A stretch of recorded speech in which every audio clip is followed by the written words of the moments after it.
So the World Economic Forum in Davos has reminded us how we need to stay vigilant and protect our families against these global cabal of tyrants. They had plenty of cringy panels to master the future, which of course is their name of this event. So here are just a few of the stunning highlights. Now, you remember Brian Stelter from CNN. He was CNN's lead purveyor of disinformation and misinformation. He was recently fired from CNN. Well, he's back as part of the World Economic Forum, hosting panels on disinformation. Watch. The clear and present danger of disinformation is our conversation here this afternoon. It follows a session just now about disrupting distrust, and of course those are connected, so I hope that's where we can start. I'm Brian Stelter, formerly of CNN, now a fellow at Harvard University. A reminder that the hashtag is WEF23. We can try to put some real information out into the world to make up for all the crazy. Because we are the ones who get to say, you guys, what they say is wrong, but what we say is right. So let's all use our voices. Drown out there. We are the arbiters of truth. And he gets in these little digs like he's like, we're clearly the sane ones in this insane world, and all those people out there are so crazy. This panel right here, all of you elites in this room, you guys are the sane ones. It's like when narcissism and condescension, like have a baby, converge, yeah, right, into a potato like into this. that guy. Mm-hmm. So I get it. So if you can afford $10,000 or whatever the tickets are, if you can afford that amount of a ticket or whatever, then your voice matters. If not, then it doesn't. Oh, I think it's like $45,000, just entrance fee, because I was reading. Better. Yeah, I was reading some of the comments of the Daily Mail, because a lot of the readers of the Daily Mail were not happy that Elena Zelenska was there. They said, how can you get on a plane to go there? How can you have the time for this? How can you have the designer clothes? How can you get away during the war? This is like an elite cush event. You know, it sort of invalidates your war rhetoric. She's in Paris buying $40,000 stuff, and then she's here in Davos. Like, who's footing the bill for this? And they were some pretty funny comments actually on the Daily Mail coverage of her speech there. Yeah. And they were asking who paid for this, because it's upwards of $45,000 entry. Wondering if that was comped. Yeah. So do other war-torn countries get comped entry? Because I didn't see the First Lady of Ethiopia there, or Yemen, or Syria. I'm just wondering where they were. So let's get back to Stelter here. So just to be clear, Brian Stelter, one of the biggest purveyors of disinformation in the world, is CNN. Remember CNN? Mm-hmm. From their work to push the war in Iraq, to fake gas attacks in Syria that they pushed, Barbara Starr, their star reporter, pushing those fake stories, to the current war in Ukraine. CNN is, of course, on the vanguard of pushing fake news. That's what they do. This fake news is handed to them by the intelligence state and then promoted and parroted on their network every single day. This is how it works. Brian Stelter was their media critic, and he even hosted a show. He was the watchdog that was supposed to keep the media honest, right? Remember, he hosted a show called Reliable Sources, which is just hilarious to me. And when he was confronted about his hypocrisy on disinformation, misinformation, specifically about Russiagate, by a highly educated student, here was his smug response. Hi, thank you for coming. My name is Christopher Phillips. I'm a first year at the college. My question's for Mr. Stelter.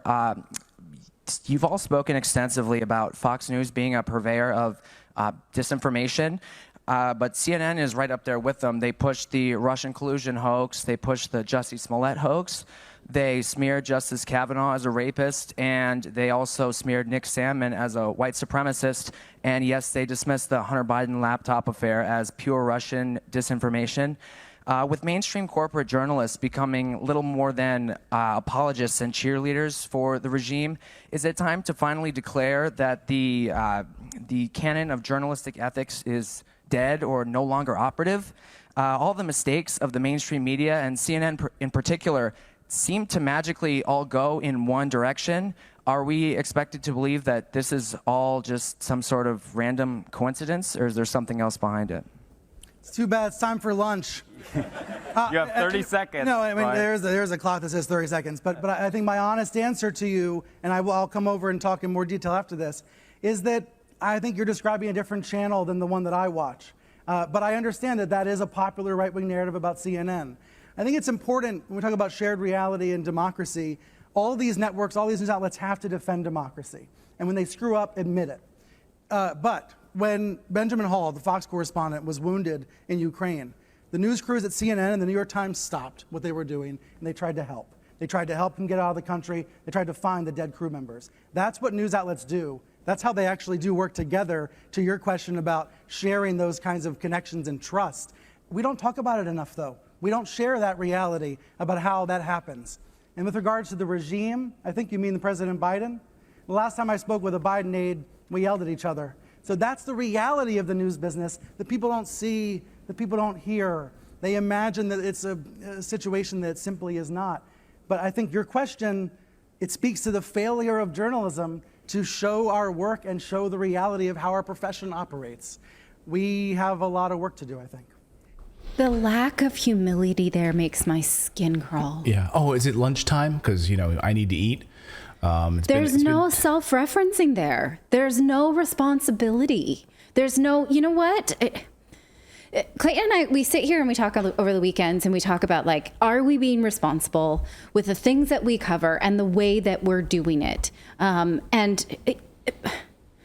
The inability to do this is so apparent with that answer. We should all, anybody who dares to have a microphone, who dares to broadcast themselves, needs to take responsibility and needs to continue to say, I can be better than.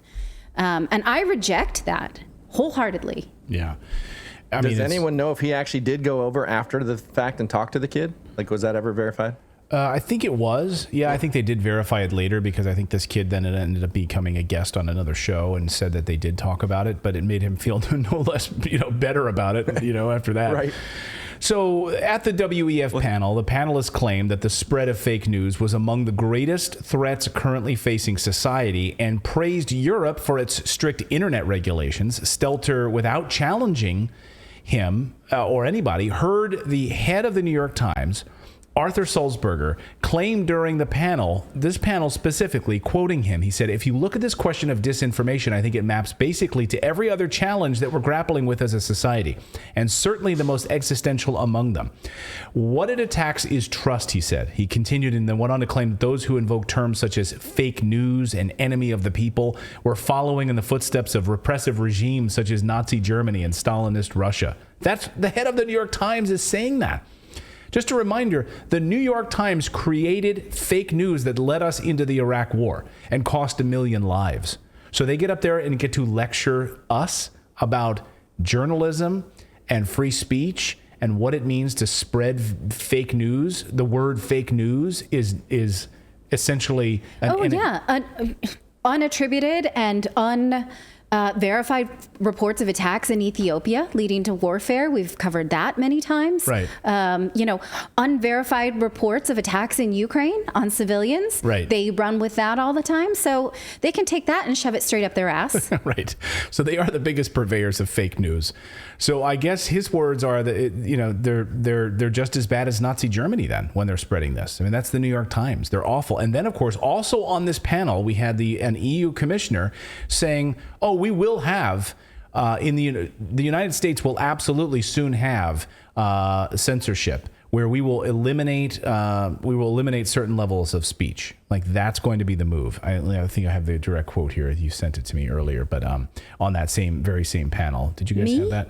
Yeah, we were all talking about it in the. There it is. Oh, yeah. We'll soon make hate speech illegal, says the EU commissioner. So that was, of course, she was on that very same panel. So the United States will soon follow Europe in implementing laws against so-called hate speech. That was already introduced along racial lines. That was in the newsletter this morning that right. A representative from Texas now wants it to become illegal, a crime, to say anything at all derogatory towards a person of color, which is very unclear whether or not a person of color can say something bad against another person of color, or is it just anybody who says anything bad against any person of color? They can't define it. They can't define it. And this is, of course, such a disaster, right? Online or offline, anything at all. So other panels took place, including climate panels. Climate czar John Kerry was there to tell us that the only way to combat climate change is by spending trillions of dollars that we don't have for a phony plan to push us into solar panels. And he flew there on his private jet, by the way. Watch. Money, money, money, money, money, money, money. You know, the State of the Union's coming up, and the president's got to, and I think will because he believes this. We got to move this because that's the only way we keep 1.5 degrees alive. So how do we get there? Well, the lesson I've learned in the last years, and I learned it as secretary, and I've learned it since, reinforced in spades, is money, money, money, money, money, money, money.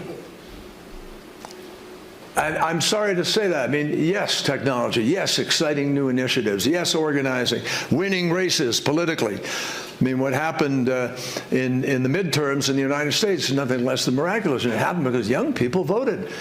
And the second most voted issue was climate. It's a huge deal.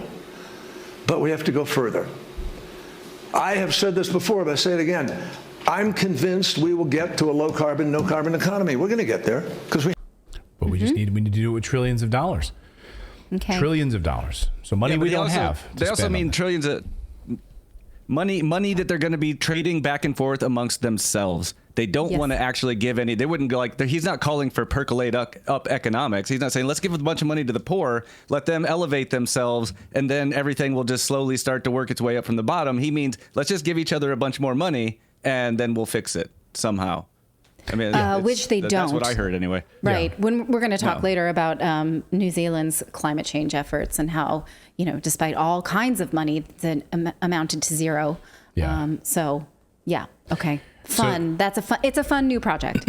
So not to be outdone is John Kerry's daughter, who says climate change is going to kill 250,000 people. Watch. Time to do that. We have to start that now because to build that workforce that is going to manage the extra 250,000 deaths that we're going to see from climate change, the growing non-communicable disease, the existing disease that is already there, we already know that that's a win-win. It's a win-win. It's a win-win. Well, I mean, again, Bjorn Lomborg points out that in places that will get hotter, these death predictions are assuming that humans do nothing to adapt, such as buy an air conditioner, right, which we can do if we don't destroy economies in the meantime. And the key to surviving climate change is adaptation.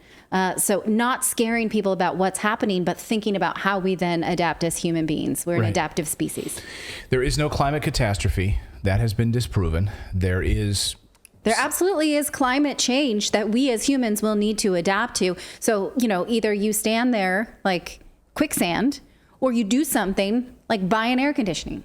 Right. Like these are your choices, They're not going to make it easy on us, though, if they destroy economies with sanctions and they get rid of man-made fossil wars. fuels. And okay.